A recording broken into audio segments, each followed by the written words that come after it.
Hey, how are you? And welcome to another Marriage for Real video. My name is Daisy and I'm your marriage and relationship coach.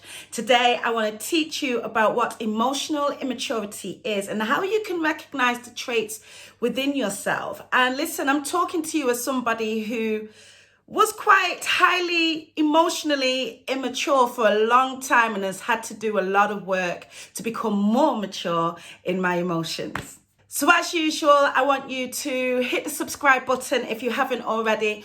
Also, make sure that you hit that bell so that you get a notification every time I drop a new video. And don't forget to go ahead and pop any questions or comments in the comments section.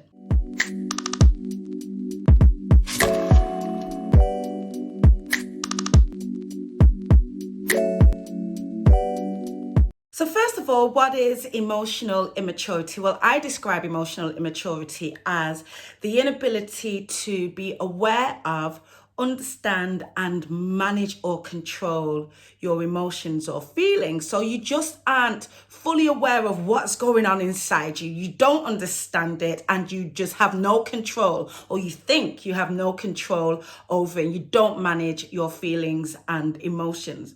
Now, this can be really damaging to a relationship and put a lot of strain on a relationship for a number of reasons. First of all, it creates a lot of insecurity because nobody knows whether you're up or down. We can't speak to you because your emotions go crazy all the time. So now I'm feeling insecure in this relationship. It means I can't be vulnerable with you because if I express myself fully and you don't like it, your emotions are going to be going all over the place. It means therefore that I can't communicate with you at all, and definitely not from a place of truth, which all in turn means that our intimacy is just not going to be where it is. Because wherever there's insecurity, wherever there's no vulnerability, and wherever I can't speak to you, then absolutely there's no intimacy. So what I want to do in this video is give you 8 of my top traits of emotional immaturity so that you get the opportunity to look within yourself and be able to say, like I did many years ago, hey,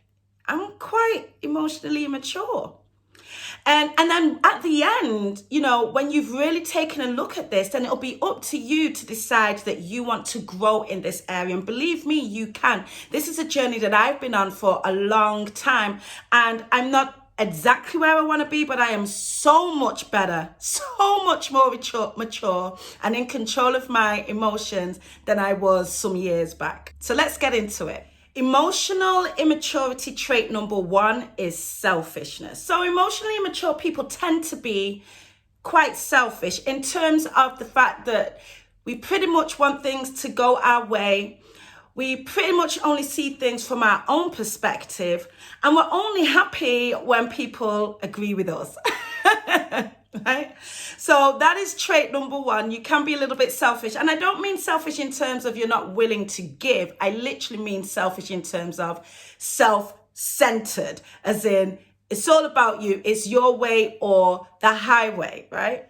Emotional immaturity trait number 2 is you don't really like to own your own mistakes. Okay, it's always somebody else's fault. Somebody made you do this, right? Or something happened that caused you to do this, but you're not going to take full responsibility. You will easily do the whole blame game thing and point the fingers at other people, but you really don't like to point the fingers at yourself. Okay, emotional immaturity trait number 3. You take everything personally. Everything was about you. They did it to hurt you. He did it because he wanted to pull you down. She did it because she wanted to upset you. They all did it to you. They all did it to you. I mean, forget the fact that they were doing their own thing, made their own decision from their own perspective, and it was all about them. No, because it kind of doesn't sit so well with you, or maybe you wanted them to do something else. You've taken it personally. Everything is always about you. And even if it's not, somehow you turn it around to be about you. Emotional immaturity trait number 4 is you can be very, very defensive. Very defensive. Nobody can tell you anything. Even when you are receiving positive criticism, you get defensive. You've always got a defense for yourself, and your walls are quite high up, or they're quickly built whenever you feel that you are being attacked.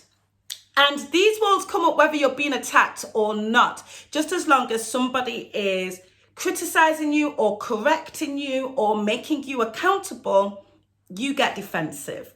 Emotional immaturity trait number 5 is you always feel misunderstood. Nobody understands me. Nobody gets me. Nobody's walked in my shoes. You know, your life has been harder than everybody else's, and nobody fully understands you.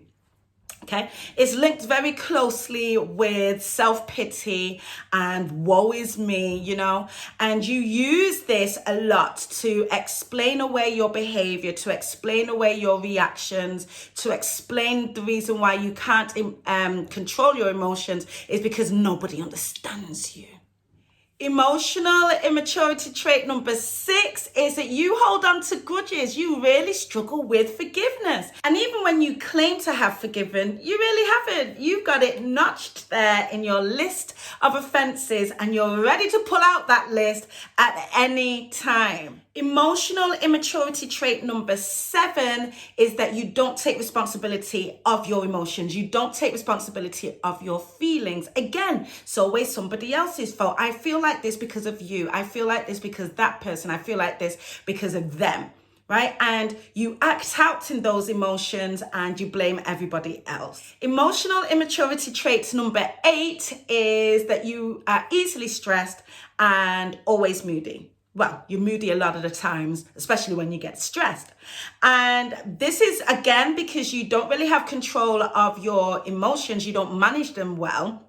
And you don't accept that you have responsibility of them. Everything irritates you. Everything frustrates you. Everything stresses you. And your moods go up and down. You're always on some form of emotional roller coaster, swinging this way and that way. And again, blaming everybody else. So being around you can be really difficult because we don't know which version of you we're getting. Are we getting the happy one or the down one, the sad one or the crazy one, or which one? We don't know. Right? So they are all the traits of an emotionally immature person. Now, there's a lot more, but I picked those 8 as the most common traits that I see, particularly with the people that I work with and in my community. So I would advise you to listen to this video again a couple of times and do some self-reflective work. Look within and ask yourself some questions. Am I emotionally immature? And, you know, if you can tick one or more of these points, then you've got some work to do. And here's the thing, it starts with you. You have to make the decision and be honest with yourself and then do the work that is necessary so that you can have a positive impact on your relationship. Now, before I go, I wanted to let you know that if you are having issues in your relationship and you want to radically transform it, then let's have a conversation, book a free breakthrough call with me. Hit the link in the description and I'll be happy to talk with you and also give you some information about my longer term coaching programs. If you are a wife, then you definitely want to find out about my 6 weeks wives coaching program, Become Your Husband's Passion. This is a group coaching program where we learn together as wives how we can positively impact our relationships, create more intimacy, openness and connectivity with our husbands and become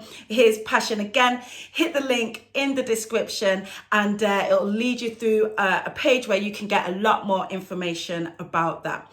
All right, I hope you have an amazing rest of the day and I'll see you in the next video.